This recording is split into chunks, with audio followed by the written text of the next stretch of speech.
আসসালামু আলাইকুম। আপনাদেরকে গতকালকে না আজকে সকালে ঘোষণা দিয়েছিলাম যে ক্রিকেট বোর্ডের পরিচালক নাজমুল ইসলাম, আ নাজমুল হোসেন, আপনারা জানেন যে তিনি এখন আ অনেক আলোচিত একজন ব্যক্তিত্ব। তার পক্ষে সারা দেশের মানুষ এবং বিপক্ষেও আছে অবশ্যই। আ বিপক্ষে কারা আছে সেটা নিয়েই মূলত আজকের এই আলোচনা। আমরা এমন একটা দেশে বাস করি, এই দেশে আপনি যদি সৎ থাকতে চান, আপনি যদি আসলেই ভালো কিছু করতে চান, এই সিস্টেমটা এমনভাবে তৈরি করে দেয়া আছে, এখানে আপনি বেশি দূর আগাতে পারবেন না। কারণ চোর বাটপাররা গত এই ৫৪ বছরে সেই শেখ মুজিবের দখল করে দিয়ে যাওয়া, শেখ মুজিব যেটা গঠন করে দিয়ে গিয়েছিল, সেখান থেকে শুরু করে এখন পর্যন্ত সেখান থেকে বাংলাদেশ বের হইতে পারে নাই। যখনই আপনি একজন ব্যবসায়ী নিয়ে কিছু বলতে যাবেন, সেখানে একজন সেনাবাহিনী ফোন দিবে। সেনাবাহিনীরে কিছু বলতে যাবেন, তারপরে সরকার প্রধান ফোন দিবে। মানে এই সিন্ডিকেট এমনভাবে জালের মতো বিছিয়ে আছে, এখান থেকে আপনি বের হতে পারবেন না। নাজমুল হোসেনের ক্ষেত্রেও সেটাই হয়েছে। নাজমুল ইসলামের যে বিষয়টা আমরা আ আজকে আপনাদেরকে আ বলব সেটা হচ্ছে যে, নাজমুল ভাই আসলে কেন?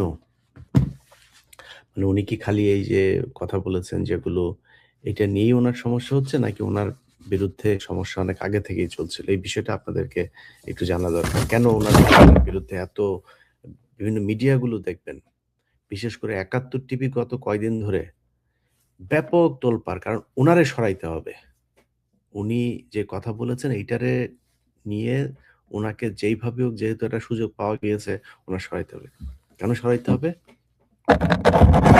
গেল বছরের এই ২০২৫ সালের জুলাইতে আপনারা জানেন যে পূর্বাঞ্চলে একটা স্টেডিয়াম হচ্ছে। সেইটার আ আ পিচের জন্য যে মাটির দরকার, এই মাটি আমি আসলে এই খেলাধুলা নিয়ে অ্যা খুব বেশি মানে এটা নিয়ে এটা আমার সেক্টরও না, এটা নিয়ে খুব বেশি কথাও বলি না, এটার ব্যাপারে অত খোঁজ খবরও রাখি না। তবে এইটা জানি যে এই খেলাধুলার এই ক্রীড়া জগতে এই মন্ত্রণালয়ে যে কি পরিমাণে দুর্নীতি, প্রতিটি শাখায়, শাখায় দুর্নীতি, এবং এখানে কিছু সাংবাদিককে এরা মানে পোষ্য কুকুরের মতো নিয়ে নিয়েছে। এই পোষ্য কুকুর কিছু মানে এখানে ভালো অবশ্যই আছে অনেকে। সেই সংখ্যাটা কোন দিক বেশি কম সেটা আর নাই বললাম।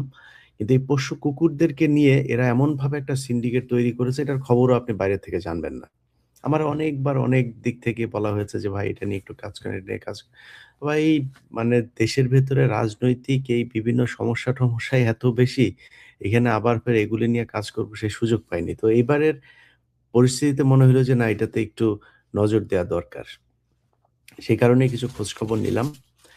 তো জুন-জুলাইতে আপনার এই এইখানে এই পিচের জন্য মাটি আনার কথা। মাটি আনতে এই মাটিগুলো হচ্ছে প্রক্রিয়া করে তারপরে একটা বিশেষ জায়গা থেকে আনতে হয়। আঠালো জাতীয় মাটি আনতে হয়। তো এটা নরমালি বগুড়া থেকে আনা হয়। গাজীপুরেরও বোধহয় ২-১ জায়গায় আছে। তো এই মাটিটা ঐখান থেকে এটারে আবার প্রক্রিয়াজাত করে না মানে একদম মাটি এনে এখানে ফেললেই হয় না। এটার কিছু প্রক্রিয়া আছে। সেই প্রক্রিয়াগুলো ফলো করে তারপরে এনে পিচে দিতে হয়। এখন আ সেই মাটি টেন্ডার হয়েছে। সেই মাটি আনার মানে বোর্ডের যেই নিয়ম, সেই নিয়ম-টিয়ম সবকিছুই মানা হয়েছে। নিয়ম অনুযায়ী ২০,০০০ সিএফটি মাটি আনার কথা। তো সেই ২০,০০০ সিএফটি মাটি আনার কথা, সেই মাটি আনা হয়েছে হলো মাত্র ৭,০০০ বা ৮,০০০ সিএফটি। তো এই ৭,০০০ বা ৮,০০০ সিএফটি মাটি আনার পরে এখন বাকি মাটি গেল কই? সেটা তো একটা মানে প্রশ্নের ব্যাপার। এটা তো জবাব দিতে হবে। তো সেই জবাব দিতে গিয়ে এটা নিয়ে একটা বোর্ড গঠন হইল, তদন্ত কমিটি গঠন হইল। সেই তদন্ত কমিটির প্রধান হচ্ছে আমাদের এই আজকের যেই আলোচিত নাজমুল ভাই, এই নাজমুল ভাই হচ্ছে সেটার প্রধান ছিলেন। তো নাজমুল ভাই আবার আ আ ক্রিকেট অপারেশনস কমিটিরও এটারও আপনার উনি ফাইন্যান্স দেখেন। মানে খুবই সৎ মানুষ যে কারণে উনাকে মানে ফাইন্যান্স তো মানে খুব সৎ না হইলে তো বা খুব দক্ষ না হইলে কাউকে দেয়া হয় না। তো এটা নানান চেষ্টা চলেছে উনাকে না দেওয়ার জন্য। কিন্তু আ সবশেষে তাকে দেওয়া হয়েছে। তো তিনি এটাতে যাওয়ার পরে অনেকের খুব কষ্ট হয়েছে। কারণ হইলো এই লোক যদি এখানে থাকে তাহলে অনেক আকাম-কুকাম করা যাবে না। উনারা সরানোর জন্য শুরু থেকেই একটা পক্ষ করেছিল। আচ্ছা, এখন এটার মধ্যে সবচাইতে বেশি কলকাঠি নেড়েছেন আ বিএনপি পন্থী একজন আ একজন আ সাবেক, সাবেক কি বলবো? বেশি স্পেসিফাই করলে চি আবার চিনা ফেলবেন। আমি ওটা বলতে চাই না। সাবেক একজন তরুণ একজন আ খেলোয়াড়। কি খেলোয়াড় সেটাও বললাম না। তিনি বিএনপির সামনে অনেকেই মনে করছেন যে তিনি নাকি তিনি নিজেও বলে বেড়ান যে তিনি ক্রীড়ামন্ত্রী হবেন। এবং এখন পর্যন্ত মাঠে যে অবস্থান তার, সে ক্রীড়ামন্ত্রী না হইলে মানে বিএনপি যদি ক্ষমতায় আসে, এটা হওয়ার চান্স আছে। তো তিনি পেছন থেকে কলকাঠি নাড়ছেন। আমি ওই বড় ভাইকে বলব যে, "ভাই আপনাকে সম্মান রেখেই বলছি যে এইসব আ ঝাউরামি কইরেন না। এখান থেকে এই ঝামেলা-টামেলা থেকে সইরা যায়েন। নাইলে পরবর্তীতে আবার এগুলো প্রমাণ হইলে আবার নাম-টাম শুদ্ধ চলে আসবে এবং আপনিও সরে যাবেন ওই যে পাপ্পুরেও এখান থেকে শয়তানি করতে না করবেন।" আচ্ছা, এখন এই তদন্ত এটা কিন্তু সিআইডি করেছেন। সিআইডিও কিন্তু এই তদন্তটা করেছেন। তো বোর্ডের তখনকার এই মাটি কাটার সাথে সংযুক্ত ছিল হচ্ছে মাহবুব আনাম। ইনি হচ্ছে পরিচালক একজন। আ আরেকটা হচ্ছে আ আ আচ্ছা মাহবুব আনাম ছিল পরিচালক এবং তিনি গ্রাউন্ডস কমিটিরও চেয়ারম্যান ছিলেন। তো যেহেতু গ্রাউন্ডস কমিটির চেয়ারম্যান, তিনি বিভিন্ন গ্রাউন্ডস এর এই পিচ-টিচ মাঠের বিভিন্ন কাজটা এটা বিশাল বড় দায়িত্ব। আরেকজন আছে পরিচালক তার নাম হচ্ছে ফাহিম সিনহা। আপনারা ক্রিকেট তো বাংলাদেশে অনেক জনপ্রিয় খেলা যেহেতু এটা আপনারা জানেন। সো এই মাহবুব আনাম এবং ফাহিম সিনহা এই ২ চোর মিলা ফাহিম সিনহা হইলো তখনকার ছিল আপনার ফাইন্যান্স কমিটির চেয়ারম্যান। অর্থাৎ নাজমুল ভাই এখন যেই পদে, ফাহিম সিনহা ছিল সেই পদে। তো চোরেরে সরায় নাজমুল ভাইরে এখানে বসিয়েছে এটা তিনি নিতে পারেন নাই। এইটাও তার একটা ক্ষোভ আছে। আর ওই যে গ্রাউন্ডস কমিটির আপনার চেয়ারম্যান মাহবুব আনাম, এরা মিলে যে ওই যে পিচের যে মাটি চুরি করেছেন, এই মাটি চুরি তো ধরা পড়ে যাবে এখন।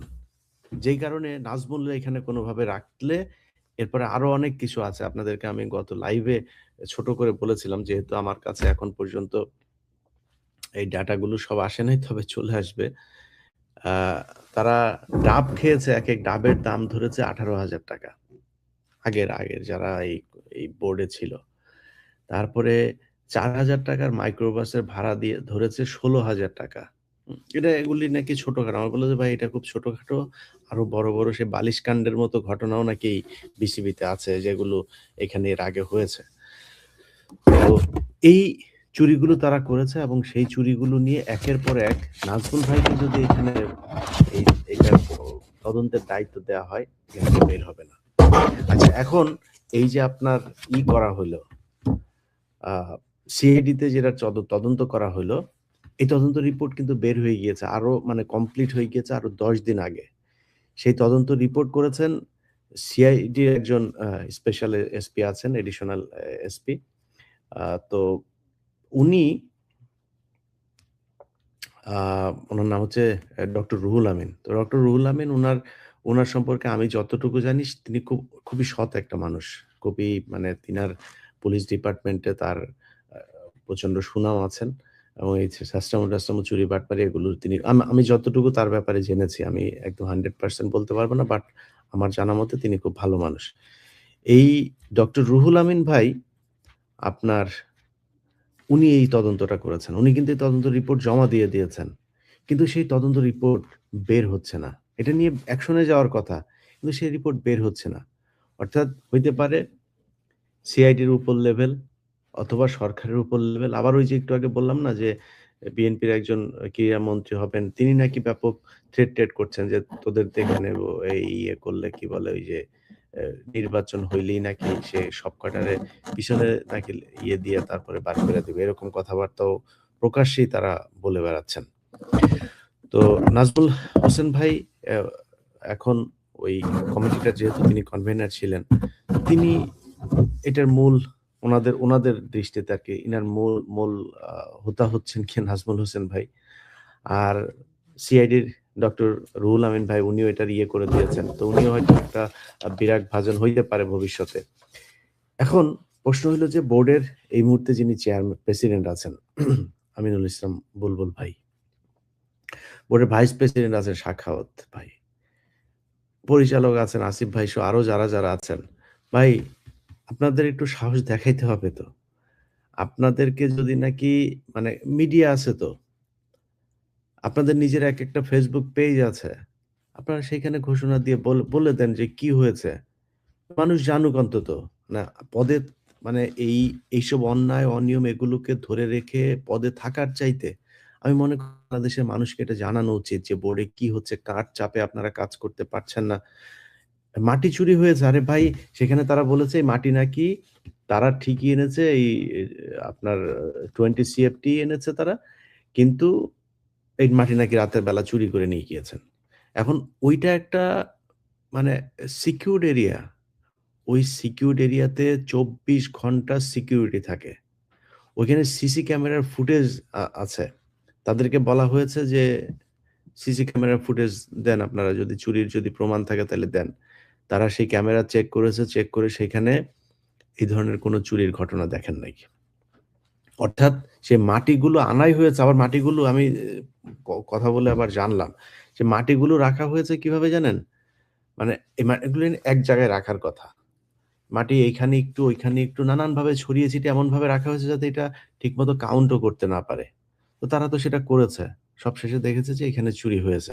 সেই মাটি সিসি ক্যামেরার ফুটেজ, মাটি চুরি হওয়া, মাটি মানে কোন কিছুই সেখানে প্রমাণ করতে পারেনি। তো এটার মানে হচ্ছে তারা মাটি আনেই নাই।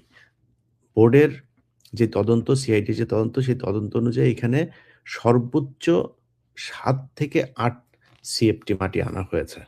আর বাকি মাটি আনাই হয় নাই। আবার সেই মাটি আনার কথা বলা হয়েছে বগুড়া থেকে। সেই মাটি নাকি এনেছে হচ্ছে সাভার বা মানিকগঞ্জের এদিক থেকে। মানে ভাই পদে দুর্নীতি একদম চারিদিক থেকে পুরো দেশের সবখানে ছড়িয়ে গিয়েছে। তো এখন ধরেন এই যে আ এটা হয়েছে, এটার পরে তো মানে এটার একটা সলিউশন তো ছিল, তাই না? যদি নাকি বোর্ডের পর এই রিপোর্টটার ভিত্তিতে যদি নাকি আপনারা ব্যবস্থা নিতেন, কারা এটার সাথে জড়িত। ব্যবস্থা নিলে তো এই এতদিনে এই চোরগুলো তো জেলে যাওয়ার কথা। এই যে আমি গত ২ দিন আগে সুজনের যে নথিটা দেখিয়েছি, সুজন যে চুরিটা করেছে প্রায় আ ৳২.৫ কোটি উপরে। ৳২.৫ কোটি চুরি করলেও তার বিরুদ্ধে ব্যবস্থা নিবেন না। ওদিকে বিডিআর এর কমিশন আপনার রিপোর্ট করে রেখেছে। ব্যবস্থা নাই। আরে ভাই সমস্যা গুম কমিশনের ওদিকে রিপোর্ট আ রেডি। কোন ব্যবস্থা নাই। মানে তাহলে কমিটি করার দরকার ছিল কি আপনাদের? পুরো দেশটা জাস্ট আল্লাহর ওয়াস্তে চলছে। এখানে যে সমস্যাটা হবে, এই যে বিডিআর কমিশনের যারা রিপোর্ট যারা করেছেন, কমিশনের যারা মেম্বার ছিলেন, মেম্বারদের লাইফ তো এখন থ্রেট এর ভেতরে। কারণ তারা তো আপনি এখানে তাইলে ওদের লোকজনের বসায় দিতেন। অসৎ কিছু লোকজন এসে তারপরে করতে। এখানে তো সৎ লোকজন ছিল। তো তারা কি করেছে, তারা কাদের জিজ্ঞাসাবাদ করেছে, এগুলো তো তারা দেখেছে। তো এখন কি হবে? তাদের বিরুদ্ধে এখন যদি নাকি অ্যাকশন এ যায়, তারা যদি এখন তাদের কোনো একটা ক্ষতি করে, এটা এই সেফটি আপনি কিভাবে দিবেন? তাদেরকে বাঁচাবেন কিভাবে? এগুলো করা হয়নি। ভাই আপনি কমিশনের রিপোর্ট তৈরি রেডি, কমিশনের তদন্ত শেষ, কমিশনের মেয়াদ শেষ। আপনি কমিশনের রিপোর্ট অনুযায়ী কাজ করেন না। তাহলে করে লাভটা কি? যাই হোক ক্রিকেট বোর্ডের যেহেতু এটা আপনাদের আলাদা একটা জায়গা, এখানে যদি কেউ আপনাদের এটাতে বাধা দেয়, কেউ যদি আপনাদেরকে কিছু বোঝানোর চেষ্টা করে, আল্লাহর হস্তে আপনাদের কাছে অনুরোধ থাকবে, আমাদেরকে জানায়েন আপনাদের নিজেদের Facebook পেজে, "ভাই এই নাজমুল হোসেন ভাই যদি মনে করেন আজকে তাকে তার সব দায়িত্ব থেকে অব্যাহতি দেওয়া হয়েছে। কালকে মনে করেন তাকে পরিচালক থেকেও আপনি বাদ দিয়ে দিলেন। তো কি হইছে? সারা জীবন এই দেশের মানুষ মানে কয়জন বিসিবির ডিরেক্টরকে মানুষ মনে রেখেছে? খুব পরিচিত ক্রিকেটারের বাইরে আমার তো মনে হয় না যে গত আগের টার্মের বোর্ডের কে ডিরেক্টর ছিল, কে কি ছিল, কেউ কারো মনে নেই। একমাত্র প্রেসিডেন্ট ছাড়া কারোরে মনে রাখে না। নাজমুল ভাইরে মনে রাখবে সারা জীবন। বিসিবির ডিরেক্টরের নাম শুনলেই মানুষ মনে রাখবে যে নাজমুল হোসেন নামে একজন ছিল। তো সে কি বলেছে, সে তার সমস্যা হইছে যে আপনার, যাক আমি এটা শেষ করে নেই যে আপনাদের বোর্ডের প্রেসিডেন্ট এবং ডিরেক্টর যারা আছেন আপনাদের কাছে অনুরোধ থাকবে এই ইয়ের ভিত্তিতে আপনার কমিশনের এবং সিআইডির যেই তদন্ত রিপোর্ট, এই রিপোর্টের ভিত্তিতে ব্যবস্থা নিবেন। অন্তত, অন্তত এই রিপোর্টে কি এসেছে সেটা আপনারা সংবাদ সম্মেলন করে জানাবেন। এইটা বুলবুল ভাই সহ যারা আছেন আপনাদের কাছে বাংলাদেশের মানুষের অনুরোধ থাকবে। এই দেশের মানুষ চোরদেরকে চিনতে চায়। ওদের ছেলে-মেয়েদেরকে দেখলে এই যে মাহফুজ আনাম, এই যে ফাহিম সিনহা, এগুলো ছেলে-মেয়েরা যেখানে দেখবেন নিশ্চয়ই যে পড়াশোনা করে, স্কলাস্টিকায় পড়ে, দেশের বাইরে যায় পড়ে। সো এই স্কলাস্টিকাতে যারা এই ইয়ে করে, যাদের ওদের বন্ধু-বান্ধবী আছে না? তারপরে ওদের ওই যে বন্ধুদের মাটা মানে মায়ের বান্ধবী-টান্ধবী আছে, এগুলো জানতেন এই যে এটা চোরের ছেলে, মাটি চোরের ছেলে। মাহফুজ আনাম মাটির চোর, ফাহিম সিনহা মাটি চোর। মাটি চোরের ছেলে এগুলি। মাটি চোরের মেয়ে। চোরের বাচ্চারা এরাই, চোরেদেরকে বাংলাদেশের মানুষ দেখতে চায়। তো এখন নাজমুল ভাইয়ের বিষয়টা দিয়ে তারপরে আজকে শেষ করব। দেখেন, আ নাজমুল ইসলাম ভাই যেই কাজটা করেছেন, আ নাজমুল ইসলাম ভাইয়ের একটা বক্তব্য দিয়েছেন তিনি যে, ক্রিকেটাররা করেছেন কি? মানে ক্রিকেটাররা যেই দাবিটা তুলেছেন, মানে উনি যে পরিস্থিতিতে আছে এটা আমি কিছুটা অ্যাজিউম করতে পারি। ধরেন যখন আপনারে নিয়া মানে একাধিক গ্রুপ যখন আপনারে নিয়ে উল্টা-পাল্টা বলতে থাকবে না, তখন মাথায় কাজ করে না। তখন আ কথাবার্তা কিন্তু অসংলগ্ন হয়ে যায়। এখন উনারে নিয়া যে পরিমাণে প্লেয়ার-টেলেয়ার, এই যে মিডিয়া গুলো বিশেষ করে ৭১ টিভির কালকে একটা দেখলাম, একটা শিরোনাম দেখলাম। ছি! সাংবাদিকতা দেখেন, একটা ন্যাশনাল টেলিভিশন। ছি! এত কিছুর পরেও পদত্যাগ করলেন না। তোর মা, তোদের মা শেখ হাসিনা যে এই যে ১৫ বছর ছিল, কোনদিন এরকম একটা শিরোনাম করতে পারছিস? তোর বাপেরা চোর। তোর বাপ এই যে ফাহিম সিনহা চোর, এই যে পাপন চোর ছিল, তোর আকরাম খানও চোর ছিল। এর আগের গুলো যে চুরি করলে যে তোর সুজন বাপ চোর ছিল। চোরদের নিয়ে কোনদিন একটা এরকম শিরোনাম দিতে পারছিস? টাকা দিয়া যদি করা হয় তো তোর বাড়ির মহিলাদেরকে দৌলতদিয়া নিয়া দিয়ায়। তো দেশের ক্ষতি হবে না। তোর মার নিচতলায় সমস্যা হবে, দেশের ক্ষতি হবে না। তুই তোর মারে তোর বোনেদেরকে নিয়ে দৌলতদিয়া দিয়ায়। এগুলির নাম সাংবাদিকতা। চুরি করে পুরা দেশটা হয়ে গেল, কোনো কথা বলতে পারিস না। এখন নাজমুল ইসলাম ভাইয়ের পিছনে লাগছিস। এই হলো তাদের ইয়ে। এখন এই সিন্ডিকেটটা, পুরো সিন্ডিকেটটা উনি একটা কথা বলেছেন। কেন বলেছেন? ক্রিকেটাররা ইন্ডিয়াতে বিশ্বকাপ খেলতে না গেলে উনাদেরকে ক্ষতিপূরণ দিতে হবে। কত মামাবাড়ির আবদার চিন্তা করেন। মানে তোর দেশ তোর না, দেশ খালি বিসিবির, দেশ খালি বাংলাদেশের মানুষের। তোর দেশ না? আচ্ছা, এটার প্রেক্ষিতে গতকালকে আমি খুব অবাক হয়ে শুনলাম, এই যে মেহেদী হাসান মিরাজ, আমার খুব পছন্দের প্লেয়ার একটা। এই লোক কি বলে যে, আমরা মানুষ আমাদেরকে গালি দেয়। আমরা তারপরেও তাদের সাথে সেলফি তুলি না। গালি কি তোমারে খামাখা দেয়। একজন পড়লে আরো পরের ৫ জন মনে হয় লাইন ধরছে উইকেট দেওয়ার জন্য। এমনিই দেয়। আফগানিস্তানের সাথে তুমি মিয়া হোয়াইট ওয়াশ হও। তোমার এমনি গালি দেয়। তুমি ধারাবাহিকভাবে বাংলাদেশের ক্রিকেট, হ্যাঁ, বাংলাদেশের ক্রিকেট আমি এটা স্বীকার করি যে বাংলাদেশের যেকোনো সেক্টরের চাইতে ক্রিকেট অনেক ভালো করেছে। কিন্তু তোমার পিছনে যে পরিমাণে মানে তেল দেয়া হয়, এই পরিমাণে তেল, বেতন, খরচ, সুযোগ সুবিধা বাংলাদেশের কোন সেক্টরের কাদেরকে দেয়া হয়? উনি বলে কি, উনি এত করেও মানুষের সাথে সেলফি তুলতে বলছে কে? সেলফি আমরা তুলি না, আমরা জানি না। আমাদের সাথে মানুষ সেলফি তুলতে আসে না। তো সেলফি তুলতে আসে, এটা কি তোমার পয়সা নেয় নাকি? পয়সা চায়? তোমার ভালোবাসা দিয়ে একটা মানুষ সেলফি তুলতে চায়। কোটা দিয়ে দিছে যে, সে বলেছে তার সেলফি তুলতে আসে, সে তোমার সেলফি তুলে ভাই, বাংলাদেশের মানুষ মেহেদী হাসান মিরাজের দেখলে পিছন দিয়ে একটা দিয়ে দিয়েন। হ্যাঁ? তো ওর সাথে সেলফি তুলতে চায় না। আরেকটা কথা বলেছেন, উনি বাংলাদেশ সরকারকে ট্যাক্স দেন। সরকার উনারে দেয় না কিছু। মানে বাংলাদেশের এই যে আমরা বলেছি না যে বাংলাদেশের মানুষের ট্যাক্সের টাকায় চলেন। উনার জবাব দিয়েছেন উনি। উনি নাকি বাংলাদেশকে উল্টো ট্যাক্স দেয়। আর উনি টাকা পান হলো আইসিসি এর এই আইসিসি থেকে টাকা পান, বাংলাদেশ সরকারকে উনি দেয়। আরো স্পন্সর থেকে টাকা পান। আর উনি বাংলাদেশ সরকারকে ট্যাক্স দেন। মেহেদী হাসান মিরাজ, তোর বাড়ি তো বরিশালে না? বরিশালের লঞ্চের ফন্দে দইরা চইলা আইছো এই ইয়েতে সদরঘাটে নাইমা গেছো। নাইমা ওখান থেকে খেলা শুরু করছো না? ওখান থেকেই প্লেনে করে তারপরে ইন্টারন্যাশনাল ম্যাচ খেলা শুরু করছো। একটা প্লেয়ারকে তৈরি করতে এই দেশের মানুষের হাজার, হাজার কোটি টাকার ট্যাক্সের টাকা তারপরে এখানে বিনিয়োগ করতে হয়। এই যে সারা বাংলাদেশে থেকে প্লেয়ার তুলে নিয়ে আসা, সারা বাংলাদেশে জেলায়, জেলায় স্টেডিয়ামগুলো করা, বিকেএসপির খরচ, এই যে মিরপুরের তোমার বাপ করছে এটা ভাই। এটা তোমার বাপ করে দিছে, তুমি লঞ্চের ইয়েতে করে পিছনে করে এই মাঠ নিয়ে এসে এখানে বসাইছো। তুমি খালি ধাপ করে একটা প্লেয়ার হয়ে গেছো আর তোমার এই প্লেয়ার বানাইতে এই দেশের সরকার, এই দেশের জনগণের কি পরিমাণে টাকা, এই ক্রীড়া মন্ত্রণালয়ের কি পরিমাণে টাকা খরচ, এটা তোমার মাথায় নাই? তুমি খালি স্পন্সর আর আইসিসি তোমার বাপ লাগে তোমার টাকা দেয় খামাখাই। আইসিসি এমনি তোমার টাকা দিয়ে দেয়, তোমার এমনি প্লেয়ার বানাই দিল, এমনি আইসিসি তোমার বরিশাল থেকে ধরে নিয়ে এসে নিয়ে গেছে খেলা করতে।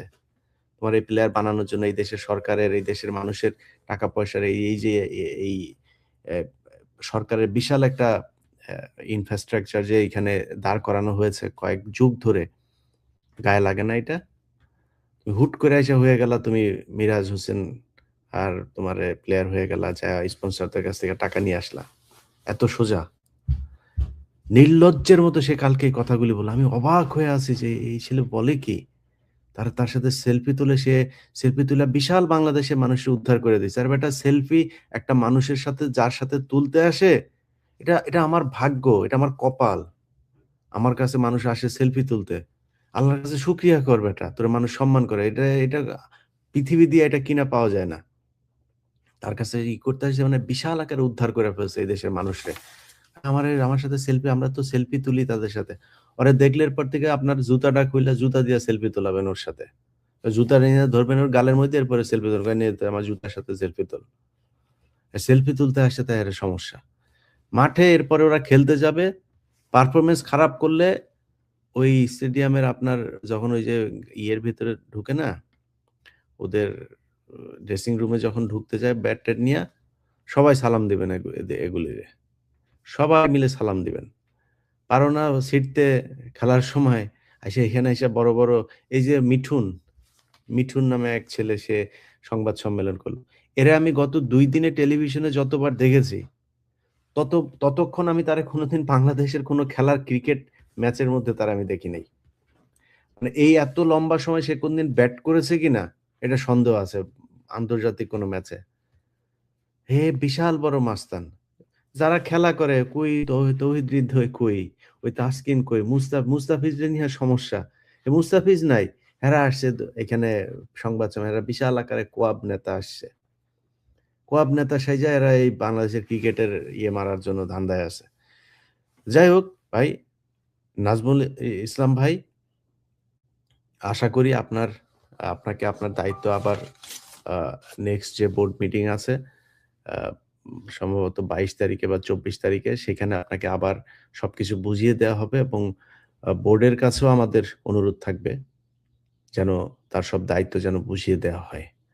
কারণ এই মানুষটার আ বাংলাদেশ ক্রিকেটের উন্নয়নের জন্য দরকার আছে এবং এই হাসিনার ১৫ বছরে কি, কি দুর্নীতি হয়েছে সেই দুর্নীতিগুলোর দায়িত্ব, তদন্তের দায়িত্ব নাজমুল ইসলাম ভাইকে দেওয়া হোক।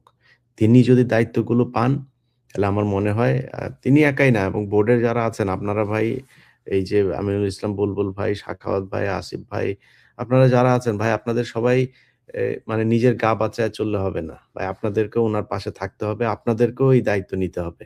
আপনারা সম্মিলিতভাবে একটা টিম ওয়ার্ক করে তারপরে এই দলটাকে বাঁচাবেন এবং এই যে চোর যারা, মাটি চোর সহ ডাব চোর, মাইক্রোবাসের ভাড়া চোর, এই চোরেদেরকে চা কফির বিল তোলে নাকি তারা ৬০ লাখ ৭০ লাখ টাকা।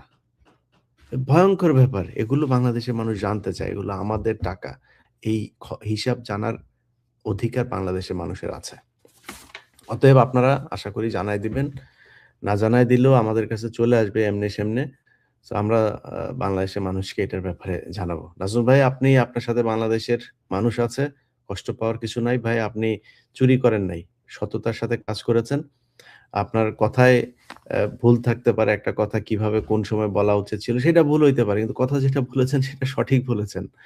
যে এই প্লেয়াররা বলবে যে ওই যে মিডিয়া দেখেন একটা বক্তব্য মানে ওর ০.৫ ঘন্টার বক্তব্যের মধ্যে ০.৫ মিনিটের বক্তব্য তারা দিয়া প্রচার করছে। যে উনি কি বলেছেন? যে প্লেয়াররা কি করতে পেরেছে? প্লেয়াররা কি আমাদের এই পর্যন্ত কিছু দিতে পেরেছে যে তাদেরকে আমরা তাদের পেছনে খরচ করি? আরে ভাই এই কথার প্রেক্ষিত কি? মানে এটা কোন ভিত্তিতে কি কারণে বলল? প্লেয়াররা এখন ইন্ডিয়াতে যাবে তারা ইন্ডিয়াতে খেলতে না যেতে পারলে তাদেরকে ওই টাকা দিতে হবে। এটা চেয়েছে প্লেয়াররা। সেটার প্রেক্ষিতে তিনি এইসব কথা বলেন। সব কাটছাঁট করে এই যে দৌলতদিয়া ঘাটে পয়দা নেওয়া যে সাংবাদিকগুলো আছে, এই সাংবাদিকগুলা তারে নিয়া মানে কয়েকটা সাংবাদিক খুবই আপনার তো একাত্তর টিভিরে বলল, "ভালো হয়ে যান ভাই। জীবনে এই যে অফিস-টফিস দেখছেন না জয় বাংলা করে দিছিল। সো এগুলো এমনি করে নাই। এগুলো কিন্তু মানুষের এই যে ক্ষোভের বহিঃপ্রকাশ। এই ক্ষোভের বহিঃপ্রকাশ আটকানো যায়। যে 'প্রথম আলো', 'ডেইলি স্টার' এটা আটকানো হইছে না? এটার চাইতে আবার বহিঃপ্রকাশ আবার অনেক কিছু হইতে পারে কিন্তু। মাথায় রাখতে হবে। আল্লাহ হাফেজ।